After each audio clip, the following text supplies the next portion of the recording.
So with the trade deadline coming and going, I just thought it would be, well, actually you all pretty much told me that it would be a good idea to just come on here and cover most of the trades. I mean, some of them are so small and minute. To me, isn't something that I'm looking to do, to cover every single one, but it wasn't a very exciting deadline, obviously, with the cap being what it is. But regardless, let's jump in and go through these trades and just dissect kind of, who won, who lost, and that sort of thing. So with that, here are my takes on the NHL trade deadline and the moves that were made. So I pretty much already thought, most of us thought Dubnyk was probably on the block, just considering his contract and, state of the Sharks. It kind of seemed almost like a failed experiment there a little bit for him, maybe not the right fit. Colorado picking him up to me really made sense. And some people might not think that it was an adequate addition, but because you did have David Riddick and you had other goalies that were available. But to me, you have already an amazing goalie right now in Grubauer, so you just need someone kind of just to fill in where need be, and I think Grubauer is just going to be carrying that full load probably and just be that go-to guy in the playoffs, hypothetically, if no injuries happen. But Dubnyk's coming in with a .898 save percentage and a 3.18 goals against average, so not a great go for him, as I said, in San Jose, but the Sharks did get back Greg Pateryn and a 2021 5th-round pick. Yeah, this one, hence the thumbnail. It was kind of funny how fleeced Washington got in this trade. As I say, Steve Yzerman, he is just so good at his job. I could rave about him all day. He's amazing. But anyway, I think this was probably the most one-sided trade in my opinion. The Buffalo one was pretty bad, but this, I would say it was probably the most one-sided in my opinion, because Washington gets Anthony Mantha, Detroit gets half of Washington's team.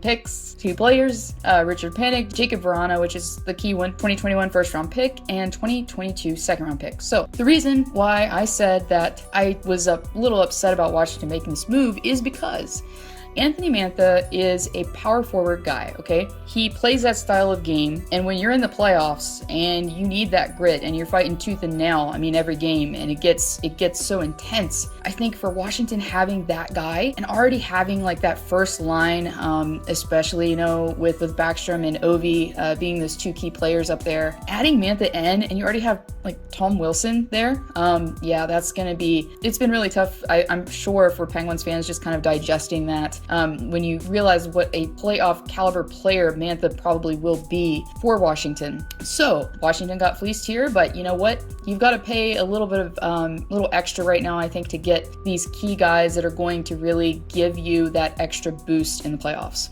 So kudos to Steve Yzerman there. Next, we had the Florida trade. They acquired Sam Bennett from Calgary, and we already knew Sam Bennett. He wanted out. There was no question. He was vocal. He only had 12 points in 38 games played, but he wasn't even on one of the top lines, and I think maybe he just had a rough go of it. Maybe the fit wasn't right anymore. Maybe it could have been one of those, guys that he just needed a change of scenery. He just wasn't happy, and when players aren't happy, they don't always produce, like they normally would, as we've seen with players in the past. So giving him a fresh start, I think, is going to be key, and obviously, Florida is going to do that. They really needed something extra, I think, and they're going all in, they are in a position to really do some damage. Knowing that, I think Bennett's really going to be helpful for them. Last postseason, he had 8 points in 10 games played, so he was just a very impactful playoff, type player. I think, Anthony Mantha, Sam Bennett, they're both power forwards, physical, so they are going to get that grittiness with him, and that'll be key. Calgary, in turn, for Sam Bennett, got Emil Heineman and a 2022 second-round pick. So yeah, to me, I think, just what I just said, knowing how impactful this guy is probably going to be for Florida in the postseason, knowing that, I think personally that Florida won this, but some people might have other opinions. So going down the next trade, Jeff Carter was the main piece, comes in. LA gets a 2022 conditional 3rd-round pick and a 2023 conditional 4th-round pick. For Jeff Carter, I think for him, LA has had an inconsistent season, so in his position, I mean, he's getting up there as a veteran and coming into Pittsburgh. I think that obviously it was probably maybe a dream come true to have a cup contender kind of wanting you. And I mean, I didn't really know Jeff Carter was on the market or, going to be traded. He still has a year left on his deal. So, I mean, coming in, I really didn't see it. But obviously, I mean, I think the fit is perfect. I think Pittsburgh, they needed a bottom six guy. They wanted grit, they wanted physicality, they wanted size. And Jeff Carter is going to give you that. He's going to give you the two-way game. He's a very balanced two-way player, and you're going to have a good guy that maybe can slot in on the PK. It just depends, but I think that definitely a key addition here for Pittsburgh, that they addressed all their needs pretty much here and really didn't give away that much. So I think this one was I think it was kind of balanced, but a little bit in Pittsburgh's favor probably. But obviously LA, trying to get as many picks as they can and trying to get in that position to kind of slowly rebuild and retool. The next one, Lightning acquired David Savard in a three-way trade. Tampa Bay got David Savard and Brian Lashoff. And this one was interesting because it was CBJ is involved, and they get a 2021 first-round pick from Tampa Bay, 2022 third-round pick also from Tampa Bay, and then Detroit gets a 2021 fourth-round pick from Tampa Bay. So we had an interesting kind of mix here, and we saw a couple of these really. But for David Savard to come in, I think it addresses the Lightning's kind of need. They needed a guy on the back end. They were looking for one, not necessarily a puck mover, but a guy that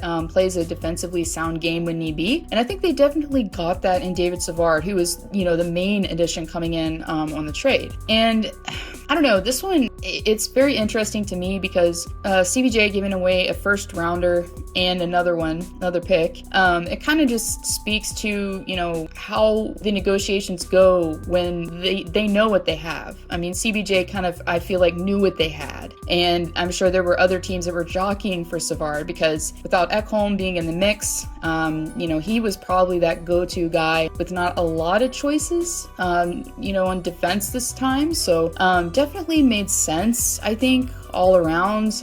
Detroit obviously got a little something out of it for taking up some of that cap space. So definitely interesting trade for sure. And the last one, the Jets, they got Jordie Benn, and the Canucks got a 2021 sixth-round pick. So I think it was a pretty even, maybe a little bit in the Jets' favor. But when you look at it, I mean, the Jets being in the position where they are, and when you know that you have a team that, I mean, the Jets are just, on paper, they look perfect, but they just had one need, and that one need was so big. And, you've got your net obviously covered with Hellebuck. You've already got your offense set up. You have a really good first two lines, especially.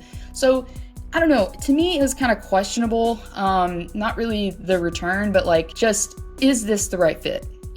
I think Jordie Benn, not knocking the guy, but I'm just thinking, since they were in this position, I mean, wouldn't they try to go after a guy like David Savard per se, or even Alex Goligoski, somebody like that? I just, knowing the position that they're in, I just think it's questionable to me that they wouldn't try to go bigger. They're still going to be a hard team to face, I'm sure, in the playoffs. I mean, they're probably one of those just playoffs style caliber teams, and I've underestimated them before, but obviously they have proven me wrong, and they probably will continue to do that. So hope you enjoyed this video. It was very fun going over some trades, and as always, we want to thank Evan Berger for making these great tunes for me. If you can, just go down and subscribe to him. The link will be in the description.